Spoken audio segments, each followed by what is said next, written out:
So this is an interview with Luis Pedro for the PLE diversity study that we are going to present to the PLE conference in Tallinn.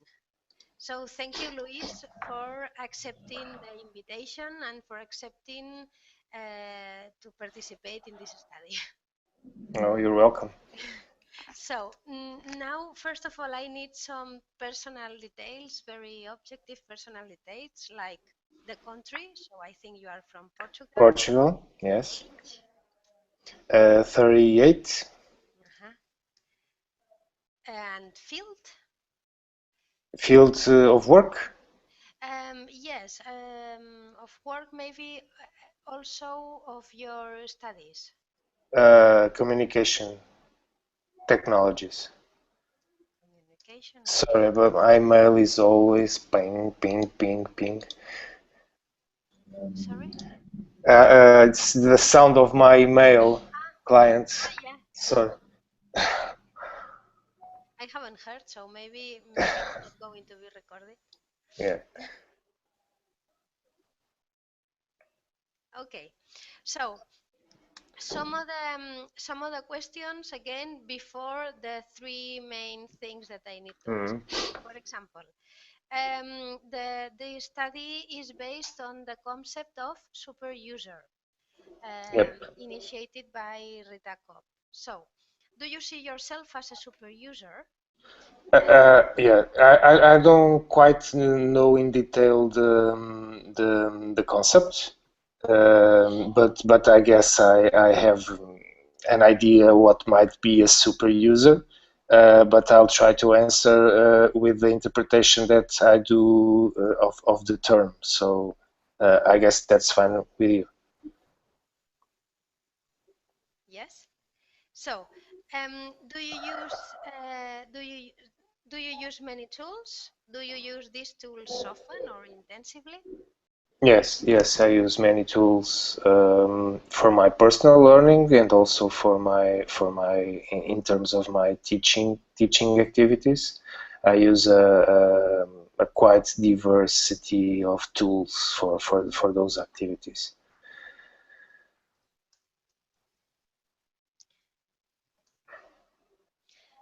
Would you say then if you are a PLE super user? Again, like I told you before, I don't know quite in detail the concept, but I guess that that the concept is related with the diversity of tools that you use to build your learning network, I guess. And in that sense, I guess I could fit myself in this category of super user. Yes. Yeah. And how would you best describe yourself as a super user? I think that maybe you have also done it, no? Because Sorry, I didn't get the question. how would you best describe yourself as a type of PLE super user? Well, I guess that the more perfect way to describe it is that you use any tool that you need in order to learn something that you are going to need for any area of your life. Maybe it's professional, personal learning, hobbies, whatever. So you are going to get the tools and the sources of the information sources that you need in order to learn something that you need, and you are going to build a network of connections with other people in order to get that information and in order to learn. So I think that a PLE super user is somebody that builds those connections with information sources, but also with people and fundamentally with other people in order to learn, using technology in that process. Yeah, thank you. So now, then there are three aspects that the study is going to be to be about, and 3 aspects that are taken from the PLE theory that divides the PLE activity in 3 main sections, like forming, reflecting, and sharing. Are you there? Yes. I turned out the video because the connection is failing, and I guess only with audio it will be better. Okay. Okay. Yes. So, for the first section, the activity of accessing information. Yeah.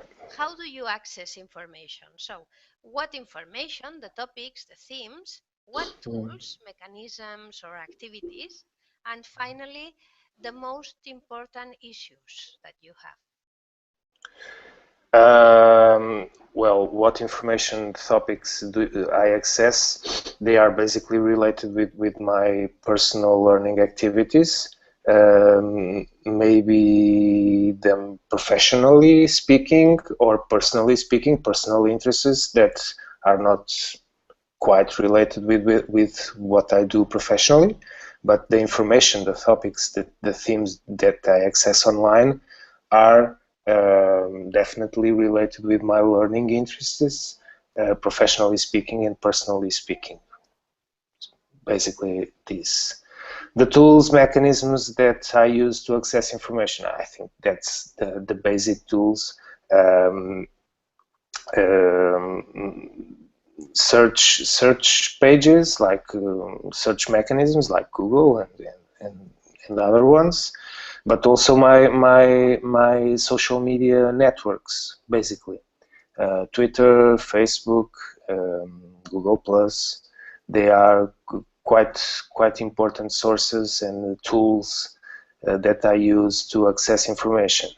And I'm also part of some interest groups, like for instance our PLEConf interest groups, in which we have other forms. We have a Google group, for instance, that might also be used to spread information and to get access to new information.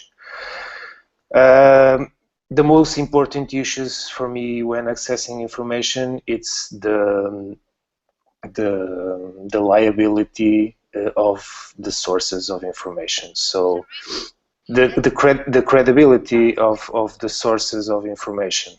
So this is basically guaranteed by my professional and my personal learning network that I do, that I can trust in them.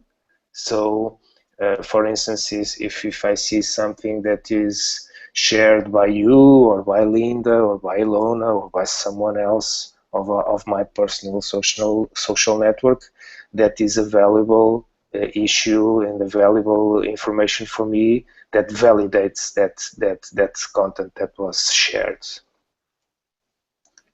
Oh, that's interesting. Okay. So, shall we move to the reflection section? So, how do you reflect? So, what are the things that you mostly reflect? What tools, mechanisms, activities, and what are the most important issues? So, and when we refer to reflect, we also refer to the activity of create as well. Well, about reflecting, I think that there's I remember a conversation that I had a few years ago with Graham about reflection in a conference that was held here in Portugal, in Lisbon, and I'm quite I don't know. I think that everybody is very forced nowadays to reflect. Everybody has to reflect about something, and I think that this reflecting activity is something that we quite don't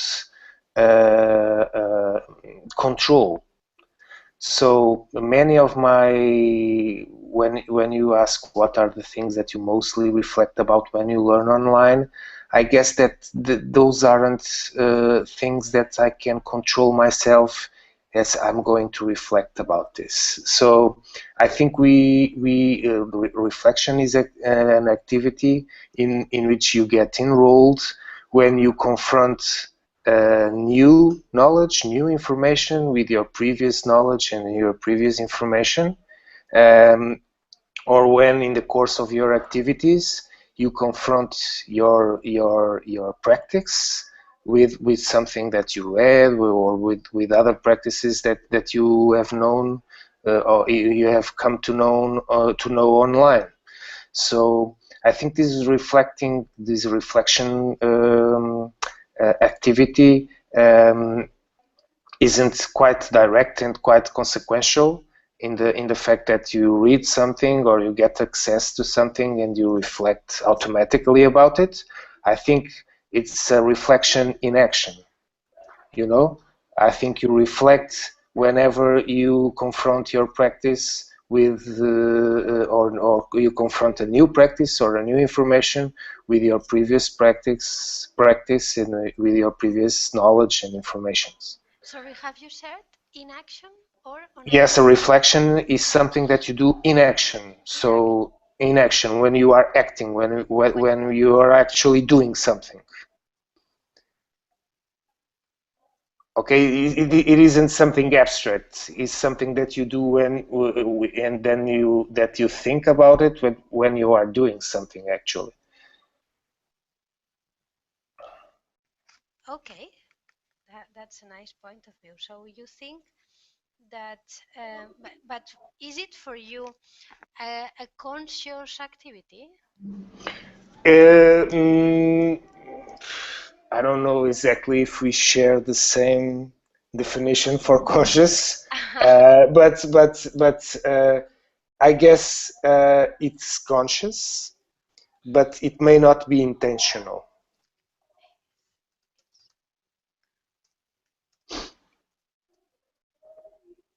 Yeah, so probably this would be the great difference from the reflection on action, that probably Yes, is something that yes, would be more intentional. yes, yes, exactly. Mhm. Okay, that's interesting. So these are so the things that you mostly reflect. Yeah, the things that you that The things that I normally mostly reflect are is basically my practice. yeah my Yeah. and the tools. Well, I guess the tools they don't vary very much because there's got to be something that sparks that reflection, and that something is usually shared in social media tools. So um, I don't quite use other issues, other mechanisms, or other tools different from the ones that I use to get information. So Mhm.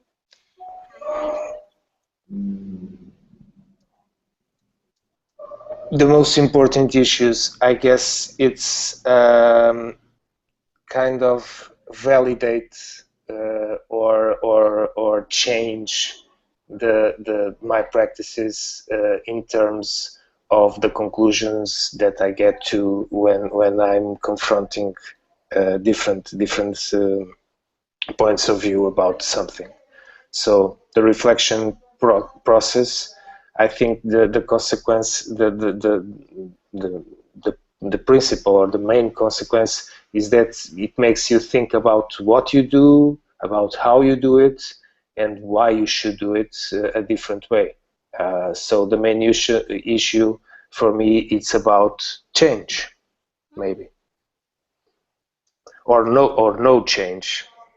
So to think about change.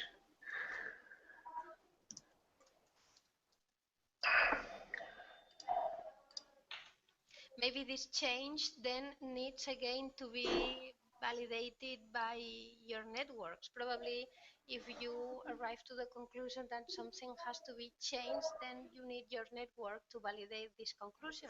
Yeah, of course, sure, for sure. Okay. And so the last section. I don't need it, but I want it to share and to validate.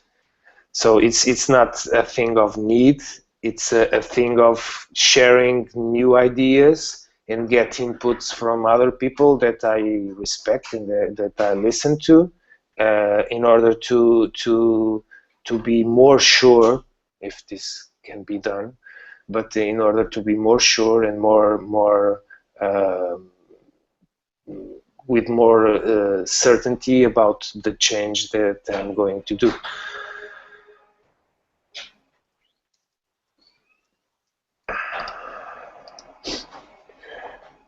What about sharing? So this is the last section. Yeah. What do you share? What tools and what Mm. applications? Well, I share anything that I think it will be interesting for my diverse social network to read or to think about it. So it's not very professionally related.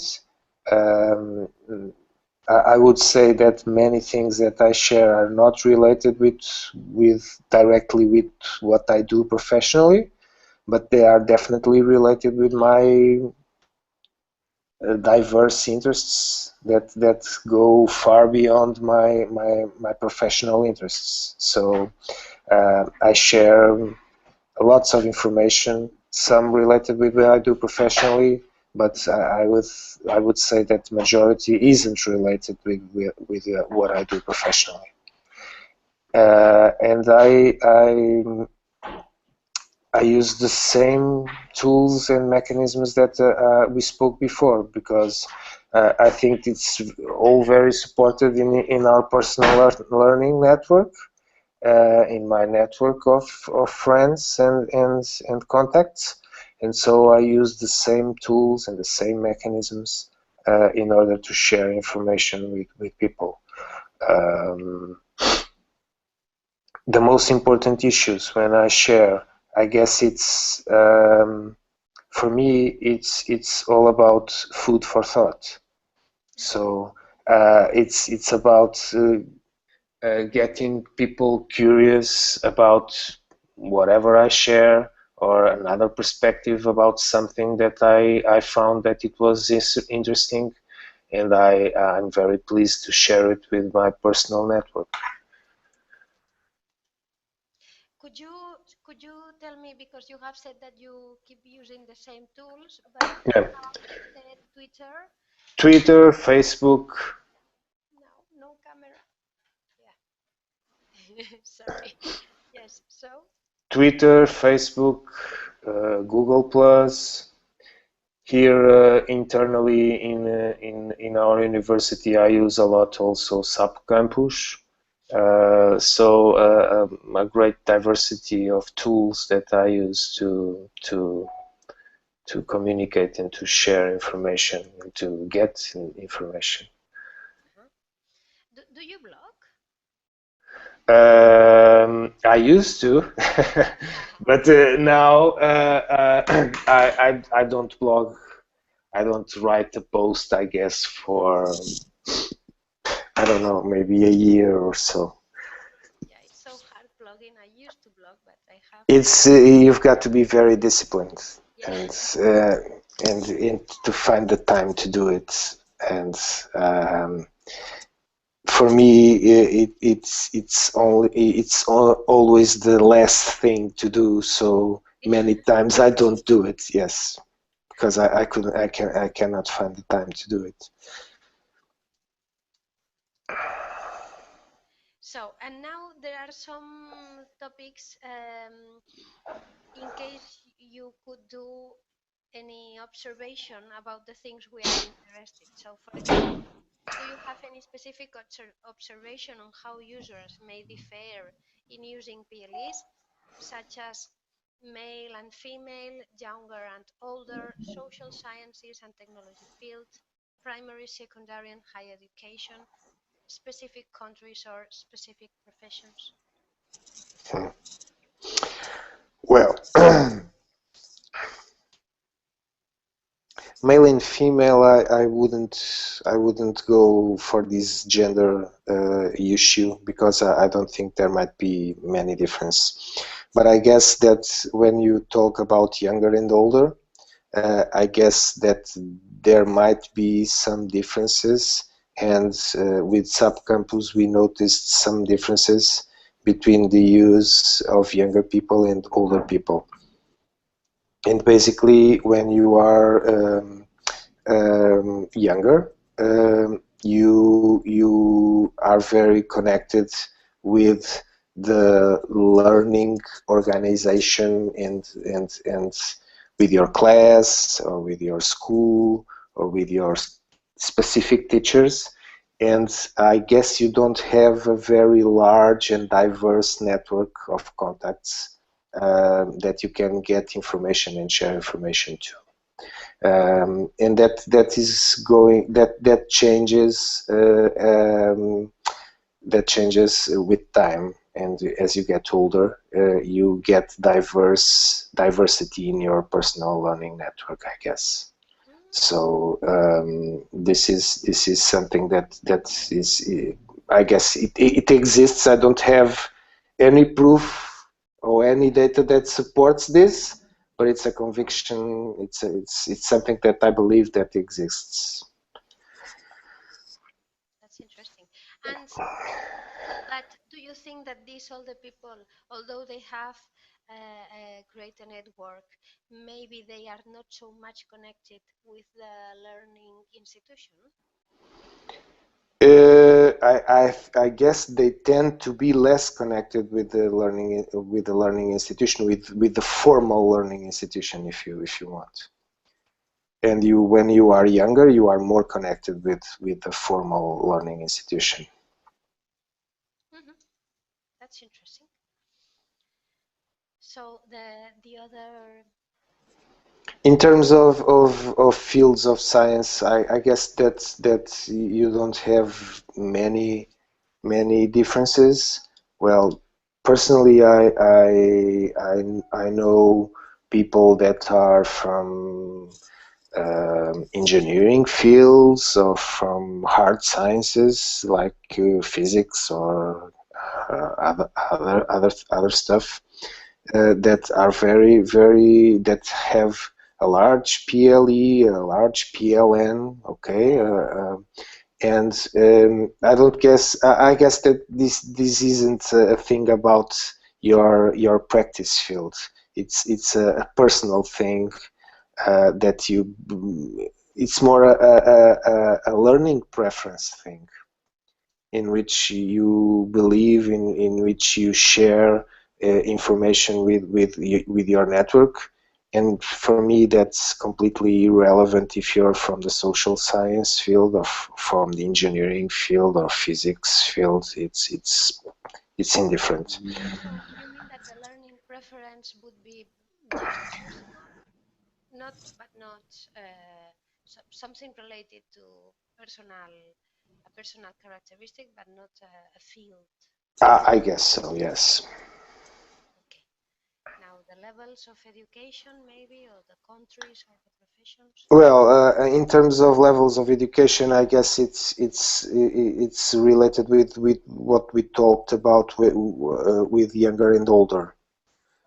So I guess that's the observation is exactly the same. I guess as you get older, you maybe get more diversity in your PLE, and you use it in different ways.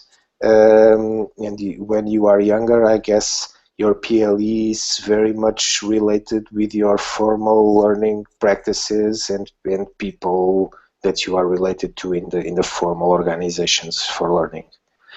And the teachers of these levels, any difference? Well, the teachers, I guess that theoretically, they should also always be supportive and to scaffold the learning process for their students. But I guess you have to be more guiding in younger ages and more loose in give more space and more freedom to learn in higher education and in secondary school. Oh, and sorry. And do you think that they would have a diverse PLE then, depending on the level, because they use it in a professional way? Sorry, I didn't get the question, Gemma. Yeah. If this PLE of these teachers in different levels, maybe it's again different because they promote it with their students in a different way as well. Yes, but then again, I don't think that this is like the fields we were talking a while ago. I don't guess that it's a level of education thing. I guess it's more a personal thing. And then you may have primary teachers that have large networks, learning networks, and you might get higher education teachers that don't have those kind of networks. I guess it's more a learning preference thing that a thing related with your level of education in which you teach. Okay, great. So the same with specific countries and specific professions. Maybe you think it's simply a personal choice? I guess so. Of course, that's I don't know, but if you live in a country in which you have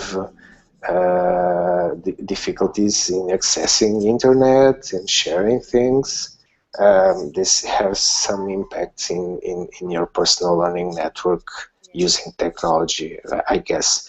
But if you live in a country where you don't have those kind of constraints, I guess it's more a personal thing. That's other thing. In the professions, the same. I don't know, but we have, for instance, I have knowledge that there are learning networks that are very active, and in professions that to begin with, you wouldn't think that they would be very active to do it. For instance, here in Portugal, and specifically here in Aveiro, we have a growing crafting community. You know what craft is? Yeah, you mean Handcrafting, yes. Like let me check it here if I get. yeah, but I can guess this. I think this is interesting. This is nice, maybe. Because these handcrafts community want to share their products, so probably they take photos And practices, yes. It's very interesting because you have these people that share their crafting abilities, and you know when you use wool and paper also. yes, and they share their practices, they share their designs, they agree to meet personally, and it's very interesting for me to. It's a profession that it's very lonely and very individual, but they are creating practice communities online, and they are sharing their learning, and it's very interesting for me to think about it. So I guess you would relate these personal learning environments and networks to more I don't know, more scientific professions or activities, and it's not totally the case. It's not. Oh, I really like this point. Yeah. Okay, and that was the last thing. Okay. Yeah. So before stopping the broadcast, I just want to say thank you again for your Oh, kind no, you're welcome. cooperation. You're So welcome. I stop